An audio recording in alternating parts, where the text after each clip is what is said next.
surtout l'anniversaire de l'exécution de Louis XVI, donc le 21 janvier 1793. Vous savez que cette exécution avait été votée par l'Assemblée à une voix près.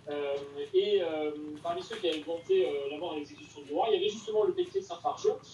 qui était donc un ancien aristocrate qui était donc voué à la cause révolutionnaire. Et donc le Pelletier de Saint-Fargeau va être assassiné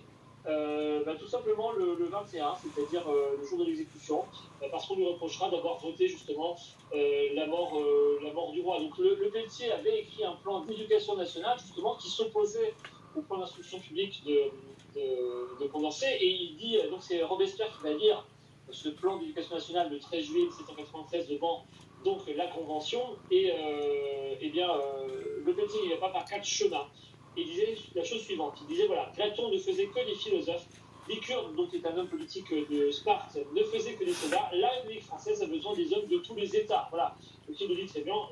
l'institution publique des enfants, donc celle qui va être créée, qui viendra plus tard dans l'éducation nationale,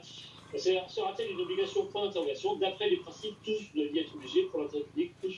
doivent y être obligés. Donc voilà, l'éducation nationale, c'est pas une plaisanterie, c'est fait pour former des soldats, et ce dès le plus jeune âge, et quitte à devoir tout simplement séparer les enfants des parents au besoin. Autrement dit, des citoyens soldats, ceux qu'on envoie aujourd'hui en Ukraine sur le front, il faut en réalité, si on veut